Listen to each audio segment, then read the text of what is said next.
Hi guys, welcome back to the channel. Today we're going to do some DPI testing on the Monport fiber MOPA laser.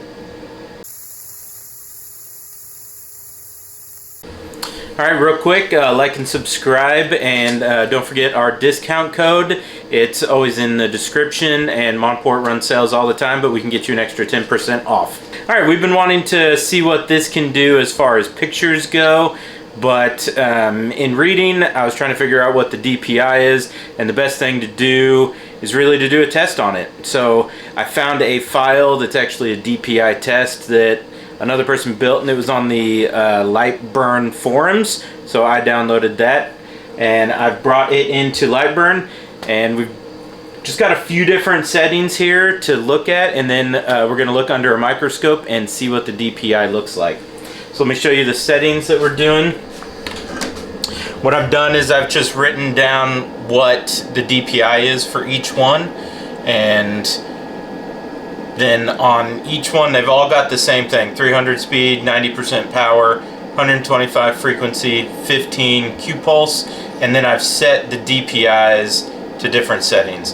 It's on negative image, so basically it's going to be the opposite of this. So it's going to burn a lot, and those are just going to be gaps left in it. That way it'll be easier to see what it's doing under the laser. It is on dither, and that's the same on each one, just with different DPI settings.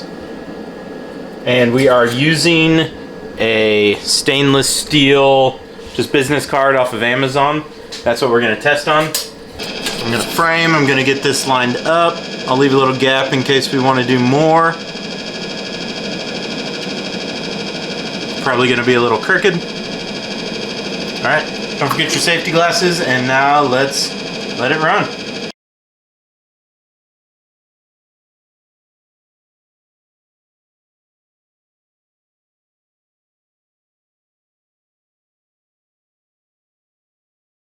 Okay, so I forgot to put these two on negative, but that's fine. We'll be able to still get a gist of what we're looking at.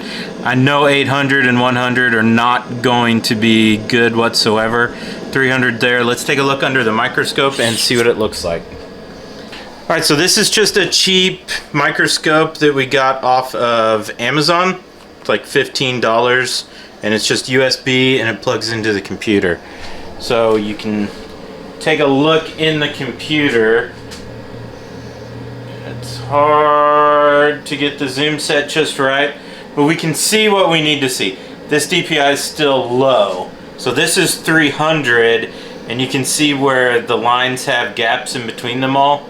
So the only gaps we actually want to see are the ones that are designed into it. Now let's take a look. The 100 is going to be even worse. And because it's not negative, it's very hard to tell. And then the 800 is way too much.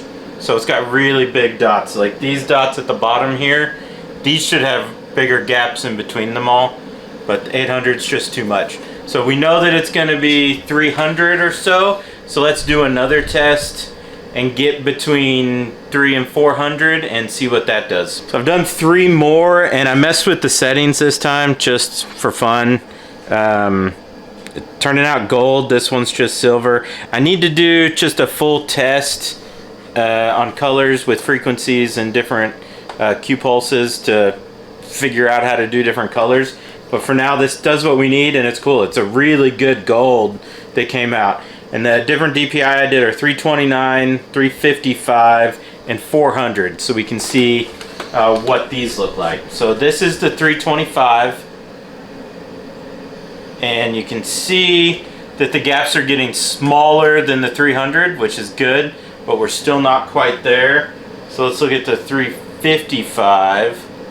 So this is really getting close. So we know it's probably still a little bit higher than 355. Maybe 360, 370. Let's see what 400 looks like.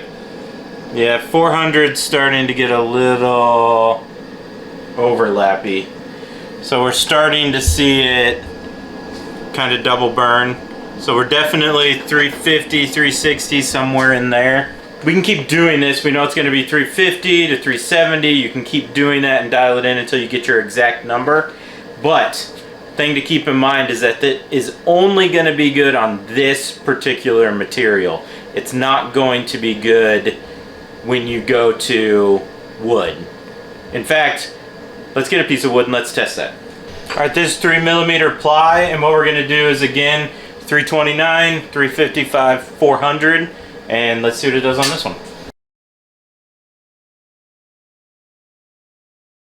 Okay, it wouldn't burn on the wood at all. It may require a lot of setting testing to get it to that I don't want to do, because I've got a CO2 for wood, and I would do the same concept. Run this exact same thing in the CO2 on the wood, look at it under the microscope.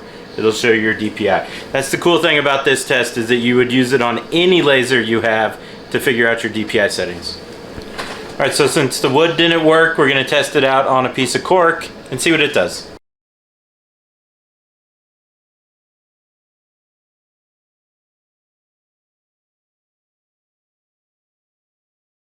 All right, kind of what I expected it to look like in cork. It looks really bad. But you can see 400's awful. Did I forget to flip that one again? I thought I did. Let's see what it looks like under the microscope just in case. 329. You can tell it's covering most things that you want it to cover, and then the gaps. Oddly, you know, cork's not going to show a whole lot of detail in the first place, and going up a little bit higher in DPI might be the way to go for the big pictures. So that's a good thing to learn, is that higher DPI, oh no, 355. So yeah, higher DPI is working a little bit better on the cork. Let's see if I can get the 400 under it. Now this is not the negative image, so we're just looking for little dots that aren't overlapping or big burns.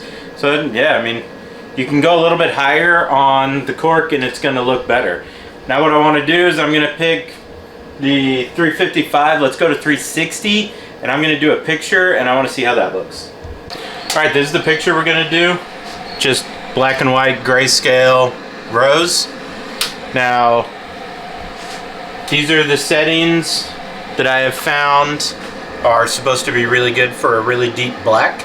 So it's 50 on your speed, 35 on power, 25 on frequency, and 200 on your pulse. We're going with the 360 on the DPI.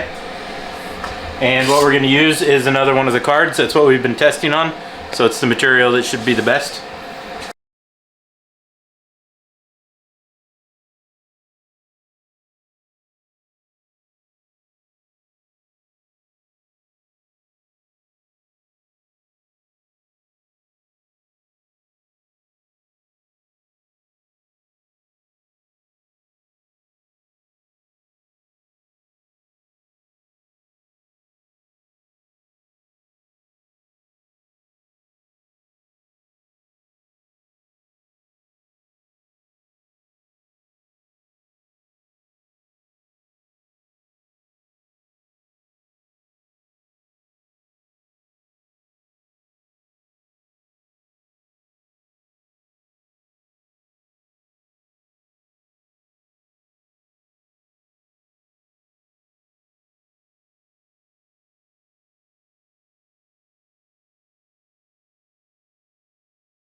Okay, here we are done, and you can actually see that it's changing colors as we go. I think what our issue is it's a focal length. I've been using the autofocus, but I probably need to measure it a few times and really dial that in, because it's really looking good up here. As it heats this, it curves it up, so it's been getting closer, and that looks better at the top than it does down here when it's at its farthest away. However, as far as the DPI goes, that looks really good. So 360 looks really good. You maybe need to go up a couple of more or down a couple more, but just dial it in as much as you want to get the detail that you need. Really happy with that DPI. It's kind of hard to tell on the camera, but this looks really, really good as it gets up higher. So I think it's a focal length issue, which just focusing. So gonna work on that, and definitely need to do some testing on colors so that we can figure out the right colors after we get that. You know, before we go, let's throw it on the microscope again just to see what it looks like at this DPI. And that is incredibly hard to tell anything of what it is, but you know, it may be a little too high. It doesn't look like a ton of overlap. It's just really hard to tell when it's not straight lines or dots when it's this full picture. See if there's any spots that have nothing. I'd say maybe just a little high at 360.